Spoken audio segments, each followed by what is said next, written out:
Hello and welcome to Fine is a four-letter word. My guest today is Robin Ayoub. Am I pronouncing that properly? Yes, you are. Okay, just wanted to check. I should have asked before I hit record, but I tend to do that. I just think about it when I'm actually saying it. Um, Thank you so much for joining me today, Robin. I am eager for this conversation because it's been a while since we first talked and That's and right. been able to coordinate our schedules. So here we It's are. good. Good to see you again. And I'm looking forward to this conversation as well. It was a pleasure meeting you the first time. And here we go. We connect again in a Yes. live recording of all things. Let's see what we come up with. Let's see what magic we create. Let's hope so. All right. Well, I like to ask my guests to start out telling me how how you were raised. What were the values and beliefs that were instilled in you Hmm. as you were growing up that contributed to who you've become? Very good question. I rarely been asked that question. Having immigrated to North America for what 40 years now. Normally, I get the question, "Where are you from?" Mm. But normally, and then I get the follow up question, "Where are you really from?" And but the first, Wow. I find that a little invasive. of course, and then the value that you brought up with that's a very interesting question, and I wish everybody will be down the road will get to learn of each other as to the person who we are today is the person who were born with set of values that was instilled in us when we were young. So glad you've asked the question. I grew up in a small Christian family in southern Lebanon. That's where I was. I was born in Beirut, but I moved with my family. I was young, and my parents moved quite a bit to the southern part of the country, and I was the oldest in my family, like in my siblings. So we're five kids, mom and dad, and the five kids, so seven family member. And my father was not around often. He worked in the Lebanese military, in the Lebanese army, and he was stationed away from home most of the time. And my mother had to care for a young family of young kids, and I had to grow up pretty quickly. Mhm. And I do remember, stepping up at the age of 7, 8, helping just around the house, my mother alone, and helping my younger brother at the time. That's the fifth, number five, was just born. He lives in Nova Scotia now. Mhm. So I was, from that moment on, I knew that I need to be very responsible, very productive, no time to waste, and that my survivability and the survivability of the ones I love, which is my family, depends on that. Mm. So that's one. And the second thing is, it was not acceptable. Sort of like the environment that I was born in. It was not acceptable to accept defeat on any topic. Mm.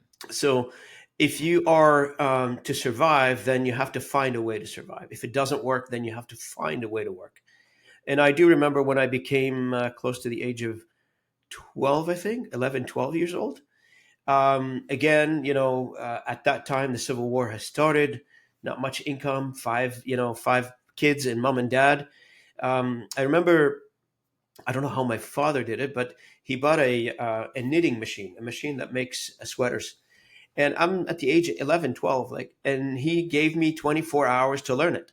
And Wow. so I was, by that age, I was going to school. There was a school around the house whenever it opens, because the Civil War, some days it opens, some days it doesn't. Mm. And then Right. come back in the afternoon, knit the sweaters. My mom stitched them together, and on the weekend I used to put them in a bag and go sell them door to door. So these are one of the million stories that have sort of shaped who I am today. Yeah. Gaining education, try to figure out how to gain a living, and trying to survive, and all that. All these items put me where I am. Put me right where I am right now. And actually, the as I think back, and I'm writing a book about all these experiences. As I think back of what I've been through, not just for me. I mean, we're seven family members. I'm just one of the seven. It's a miracle, to be honest with you, to be sitting here talking to you. Mm. Yeah. The entrepreneurial spirit was ignited pretty early, it sounds like. do or die. Yeah. Yeah. And I remember like the one of the motivation was, I was always, my parents would always tell me, take these items, go sell them, and make sure you don't come back home with any of these items left in the bag. You got to sell all of them. So I used to walk extra, knock on doors extra. Right, right. That whole idea of telling salespeople to make one more call when you think you're finished, make one more call. You learned that early on. Like, That's I right. have to get rid of the and I'm sure that you could not just give away the sweaters just to get rid of them You and have to come sell home them. without the money. That's right. Right? Somebody's counting the money on my way back. Yeah. Uh-huh. Wow. That is quite a story. And then at what age were you when you left? So when I left, I was early 20s. When I left, I had just finished my degree in computer science. But I mean, you take a degree in a war torn country. I don't know what the value of that degree was, to be honest with you. Mhm. I learned and I had the opportunity to go to college, to university.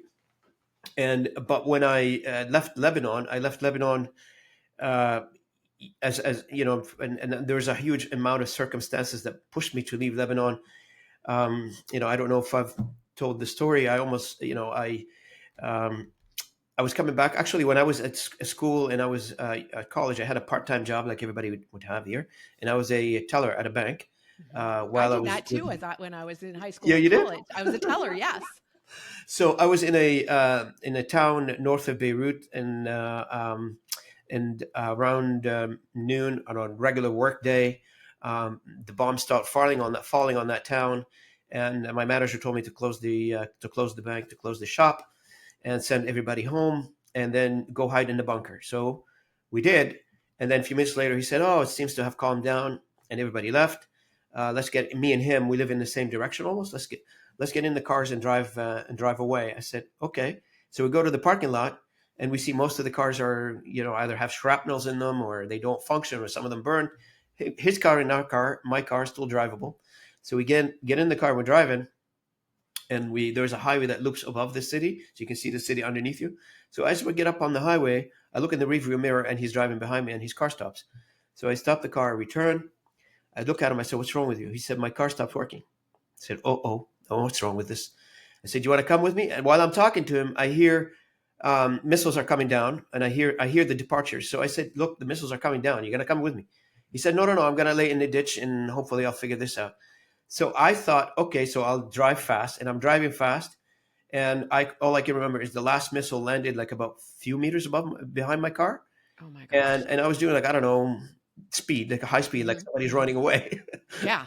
And the car deviated from the highway and it crashed into a building and ended up in the hospital. And right after that, I said, after I got out, I said, "That's it. I'm not living this life." And so I took my younger brother with me, and I left. And that's in my early 20s. And that's it. I never came back, never visited, Mm. didn't speak English when I left.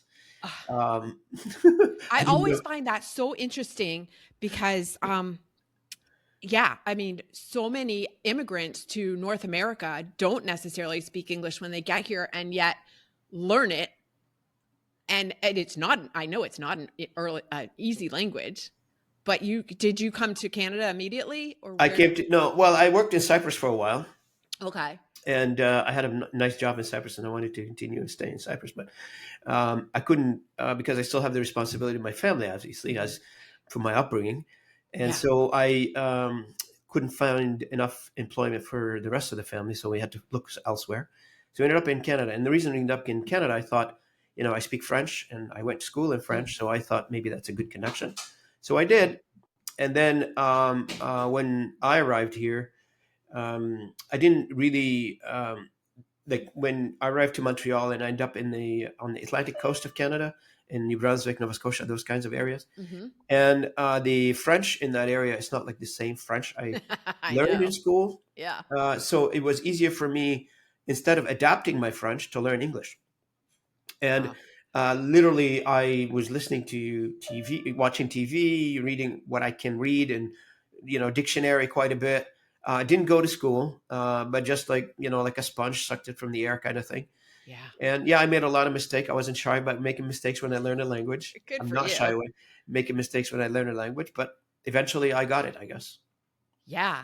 And so your brother came with you from Cyprus to Canada, and Yep. then the rest of your family, They all did they arrived at the same time. Oh, okay. I stayed in Cyprus for a while until we got everybody coordinated paper wise. We all landed legally, immigrants, and went Indeed. through the legal process to get here. Okay. And so that took a while. So and then when all this was done, we all got on the same plane. We all landed together. So That's I mean, that's incredible in and of itself too, absolutely, that you got everything coordinated, everybody came and everybody was able to be together yep, in the yeah, new absolutely. country. What, eh, not speaking English, how did you survive? How did you work? So it's pretty interesting because a lot of, and I'm very transparent in my conversations on the topic because I don't, a lot of people when you ask the question, and I can, I know a lot of these guys, and they start telling me like the high end of the story. No, Mhm. it wasn't like this for me at all. I started at the bottom, very low bottom. So I tell you, when I first landed in Canada, I landed in a town called Fredericton, New Brunswick, population 25,000, on February 19th, 1990. And there was a lot of cold that day when we landed. I didn't know what it was. We landed in the middle of a blizzard. Mm. I don't know what's out there. All I see white. And we ended up at a basement of a church, and the priest was. We were lucky. The priest took us in, and and he spoke Arabic. The priest. So he was the domination is a Maronite Catholic from Lebanon in the church. So somehow I looked him up. I don't know the guy. I looked him up in the yellow pages when I landed in the airport. That's so like, clearly, some higher power was looking out for you because you don't speak English, Nope. and you're looking in the yellow pages, and you find somebody who speaks your native language. Correct. Wow. So we got there, and the second day I said to him, I said, I know I don't have money because all the money that I had, I bought tickets and I spent it on everybody to get here. Mhm. No, okay, so we need to put food on the table. So how do I work here? He said, what can you do? I said, well, here's what I used to do. I know to do computer programming, but I mean, I don't know English. That's maybe a stumbling block. He said, okay, yeah, he made a few phone calls. Somebody came in, and I ended up the second day working in construction. I had no clue what that is. Wow. I have no clue. I never seen construction sites. I never been to a construction site. So it was the Fredericton Motor Inn, I remember, and the individual that owns it. I hope he still owns it right now. His kids now. We're still friends. So I started, literally with a broom, cleaning after the construction workers, and making sure that they get what they needed. So basically, a gopher. Mhm. And a few days later, through interpretation and translation, a bunch of other things, the owner of the hotel, and they were building a hotel on the site, expanding a hotel that was built on the site. He says he understood that I do computer programming. Somebody told me that they need their billing software rewritten or updated. And I remember it was written in Visual Basic back in the days. So I said, Okay. okay, I'll take a stab at it. So I used to work construction on the construction site during the day, and in the evening I do like 4 or 5 hours rebuilding his software. So I Wow. did, and I didn't, I got a little bit extra money for that, and I learned a few things about construction. That's why in my family now they call me the handyman, because anything that needs to be repaired, they call me. Okay. But that's how I started, and I started doing. And after that one, I did some work in a farm, a strawberry farm. I was picking strawberry, odds and ends jobs, but that didn't last long. It lasted maybe about 9 months to a year. And then somebody gave me a call and said, Blue Cross, Mhm. the Healthcare? insurance company, they're looking for somebody who knows programming. Do you want to go give it a shot? I said, I don't know English. They said, that's fine. I mean, I very limited English, right? I mean, Mhm. when I say I don't know English, I'm very limited English. I mean, I can have a conversation, but that's it. Don't ask me any other questions. Yeah. So I went to the interview. They ended up hiring me.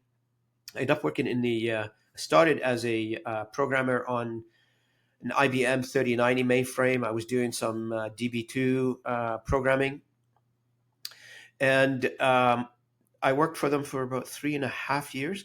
I ended up doing my actuarial courses, etc. So it was pretty interesting. That was my first foray into the professional, I would say, career. But I wasn't shy of taking on small or meaningless jobs to Hmm. get going. And resiliency, I guess, doesn't have a there's not many things when somebody I love to watch these guys. They go to the woods and they learn survival tricks. Right. And I mean, why? I mean, are you going to pick what survival tricks you're going to use? Whatever works, you're going to use it. Yeah. Yeah, exactly. You didn't have to go to the woods to learn resilience and survival. That was your life, That's right. was That's right. being resilient and learning how to survive. And Correct. I would imagine that your siblings were doing the same. Absolutely, everybody was doing the same. My brothers and two brothers and two sisters were doing the exact same thing. Mhm. And we didn't have a home for the family. I mean, we want to get out of the Yeah. the church. So we stayed there for 4 months until we got the first paycheck and rented a house. And we started pulling our money together. We rented a bit. We bought a bigger house, and then everybody built their independent life, and everybody's successful what they do right now. I have a sister who she's one of the most successful entrepreneurs in northern New Brunswick. I got another brother who is very successful in the IT side, and the other sister as well is successful. They're all successful in what they're doing right now. So That's fantastic. The show is called Fine is a four-letter word, as you know. yes. And is there a different story that you have? Because this story is amazing.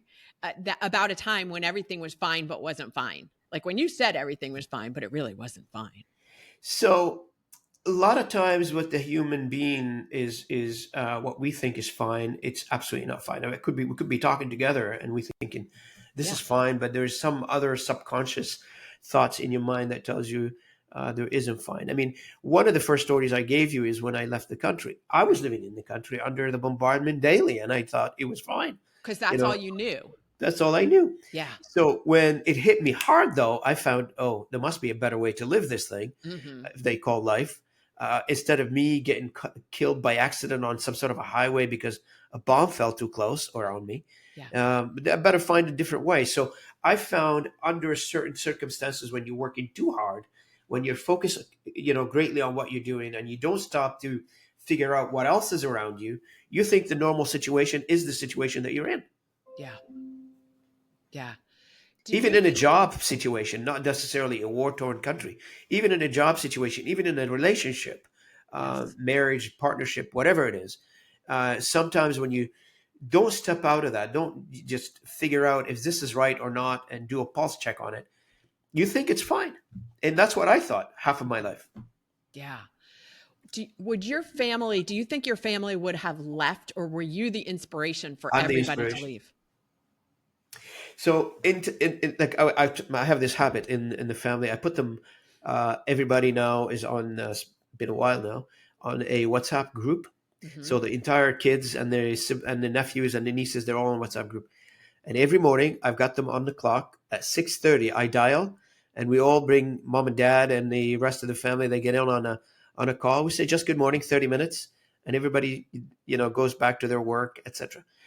And every day, and almost every day, once in a while, my dad reminds everybody. He says, you got to thank Robin. If it wasn't for him pushing, nobody would have left the country. Wow. What do you attribute that drive to? Is there anything like, or is that's just how you were born? I think I think this for me, it's how I was born. I Hmm. feel like I was taught responsibility by my dear father since I was very young, Right. and it was not a responsibility for me. Like it was like here when somebody says that to a young kid, it sounds like you're burdening them, you're overloading them with things, and you shouldn't do that. They should be at kindergarten, chasing butterflies, whatever they do. But to me, it was I felt so much love from a family around me that I found this particular conversation at a young age of being taught about responsibility, resiliency, never give up. I was taught to be a leader since I was a kid. This Hmm. is my job, to lead, since I was a kid. Yeah. It was not a burden. It was more like I'm contributing I'm returning the love that was given to me by my family. That's all I was doing. Yeah, and I think as oldest, the oldest child as well. We take on an additional Are you the oldest as responsibility. well? Yeah, yeah. That it's just, I guess, because we're the oldest, and then there have been studies done on sibling orders and stuff, but the Sure. oldest is the one that takes on that burden, or like you said, it's not necessarily a burden, just the responsibility of being the responsible one and being the leader, because we were the first one. So everybody, That's right. it's just a natural order of things. Have you been blamed for your siblings' mistakes sometimes because you're the older? You should know better. You should teach them No, better. no, I wasn't. I wasn't. But I do think that I have one younger brother. Sometimes things were a little bit easier because I was the pathfinder, Okay. the trailblazer. Sure. And so I, pushed my parents to accept something, and then he would just come along and follow behind, like, oh yeah, this is how it is. Yeah, well, I broke the ice for you. That's right. Yes, exactly. Yeah. So I love that that family is so strong Yep. for you, and that you're doing this call every day. That's, oh my gosh. I don't know anybody else who's ever been on the show, or anybody that I've ever talked to, who has such a tight-knit family that they're doing that every single day. And I love that. That's right. I mean, this morning it was the same thing, and I can't start my day. I don't know why. Hmm. I can't start my day. Maybe because my parents are getting older now, and I Yeah. realize the short time that we have together, and I appreciate every moment I can hear their voice or listen to their conversation. And it doesn't matter. I'm not one of those guys. Like I hear like a lot of my friends. When they're dealing with an elderly parents, they resent the advice at that age, or Hmm. don't tell me what to do at this age. No, Yeah. even now, like when my parents talk to me, and I get the age gap, and I get the age, the gap in technology, the gap of where life is today from where they were before. Hmm. I feel like when they talk to me, I feel like every word I cherish. I don't know why. I cherish every word they give me. So That's really special. What else do you do? Do you have any other parts of your morning routine, or your daily morning, or the rest of your day routine so that pretty you much, I'm have to I'm do? dedicated to my work and to my family life, obviously. And once in a while on the weekend, I have a photography hobby. I practice that if I can. And so, yeah, two things. I like to connect with my family. That's primary number one. Hmm. And the second thing is I'm fully dedicated to what I do. And my job is not necessarily the employer I work for, which I love, and I love my employer. I've been working with them for 21 years. I love the team. I love everybody I work with. However, it is the function itself. I could do that. If somebody, the biggest question I keep hearing all the time: would you do this job if you were to do it for free? Hmm. That determines the passion that you have for a specific thing that you're working on. And the answer for me is always yes, That's and fantastic. not necessarily attached to a label or a title or whatever you want to call it. I am mostly attached to the environment that gets created around the job that I do, and those type of conversation that we're having right now. And I was talking to somebody early this morning. So 8 o'clock this morning, every 30 minutes I've got a different call, right? Hmm. So my agenda is full, like completely. People I know, people I like to keep in touch with, people I don't know, meeting the first time. And I'm not one of those guys. I'm a very big on networking. I'm not one of those guys, link up on LinkedIn and let it go. Yeah. Link up on LinkedIn. That's fine. But let's get to know you one on one a little bit, just to understand who we are, and at least, you know, what do you do? Who you are? How can we help you? How can I help you? How can you help me? Yeah. Or if no help is necessary for anybody, just say hello. Yeah. I Um, 100% agree with you on that concept. and like the conversations, like I think this is one of the things. I was just doing a podcast on sales, I think a few months ago. And one of the things that I think it just I feel like I've built over the years is those types of conversations with no expectation attached. Hmm. Those are very, very, very important. Like a lot of people nowadays, it doesn't matter who you talk to, they will not talk to you unless they understand what's in it for them. Right. I don't want that. Yeah. Because if, as a human being, talking to another human being, that should be an underlying understanding without us explaining it and taking time and putting it on paper and exchanging emails over it. That's a general human dynamic. I don't need to Yes. explain it. Yes. Yes. And I have said this many times is that as humans, we are wired to connect interpersonally. And even though we have all of this technology and all of these ways of connecting virtually, we are still wired to connect on a human level. We have 100%. not evolved past that. 100%. I love that one-on-one connection. And I spend a lot of times on camera. I spend a lot of times face to face. I spend a lot of times, traveling from city to city, and that's for the purpose of connecting with people. I pride myself on doing business in pretty much four continents, and I don't recall a city that I can't, if I want to. I can't just arrive to any city and pick up the phone and call somebody for a coffee. Ah, It's that's it's fantastic. going from where I started to where I am right now. I can tell the blessings. Like, I mean, it Yes. doesn't happen without a miracle. This is not me doing it. This God is doing it. It's not me. 100%. Absolutely. What do you do to relax? I exercise a little bit and here and there where I can. I love my photography hobby, and I also enjoy a lot of social interaction outside of work. Like I Hmm. don't want to think about work sometimes when I'm outside, Hmm. and I enjoy like being with my friends and hanging out. I'm not one of those guys that goes to bars or anything. I don't subscribe to that idea. Although I don't have anything against it. Sure. If It's somebody wants just to take me to a bar not for for a you. beer, fine. But you Hmm. will not catch me. Oh, Robin is relaxing at a bar. I don't do that. Got it. Yeah. So yeah, I mean, there's various ways I do it. I mean, it's I up to not too long ago, I loved sailing, and I still love sailing. I'm a licensed sailor, and I used to have my sailboat here in Toronto, and I used to love to sail. But for because of being in Canada, you can't use your sailboat that often. I Hmm. end up selling it, and so now I have to do other things, ride my bike. You have to. I don't think you have to do anything. I don't have to do anything, but I mean, the wisdom says you have to relax a little bit. Yes, well, I understand. Yes, that is the wisdom. What was I going to ask you? Something else. Oh, do you have a team, right? That Correct. that you manage. How do you encourage them um, to find their center and their balance? So this is in over the years, like some of the people that have been working with me, they've been working with me for since I started. Like, and so developing and promoting, it's very interesting for me, and that's what I've done over the years. There are some of the people that work for me right now. They used to work for me. Now there are, they're running their own companies or they're CEOs in other companies. I feel so privileged that I played part in instilling some of those values in those individuals that made them who they are now, Hmm. and seeing them successful. That's my reward.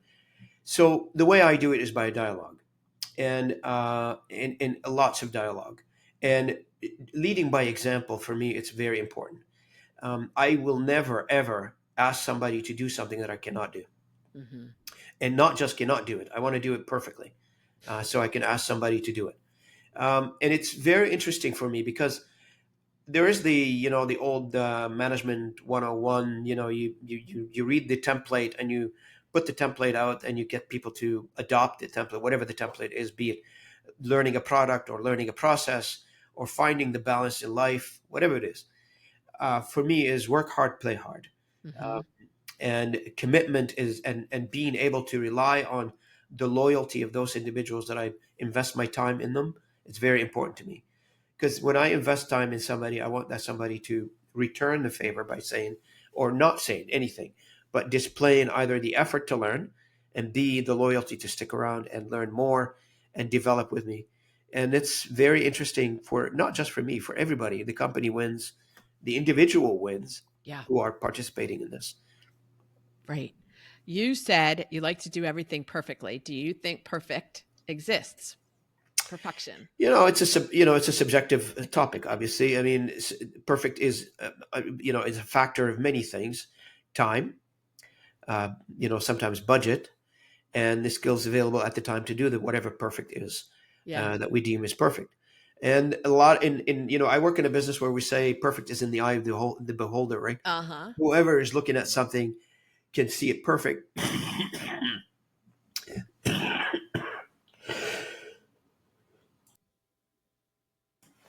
Excuse me. You okay? Meanwhile, somebody else can see it. Oh no, this is not perfect at all. And I always give the example of, you take a paragraph in whatever language and you put 5, 6 people in the room and say, read this paragraph and tell me what it is. You know, 2 people would tell you it's perfect. The other may criticize somewhat, and there'll be always somebody that says, I don't like it at all.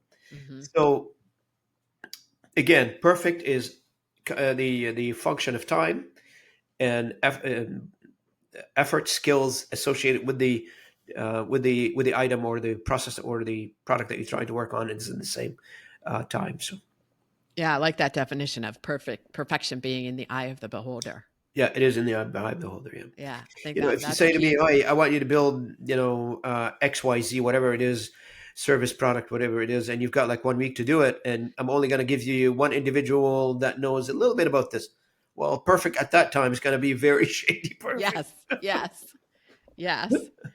But I like that definition. I think that's a key takeaway from this conversation for sure.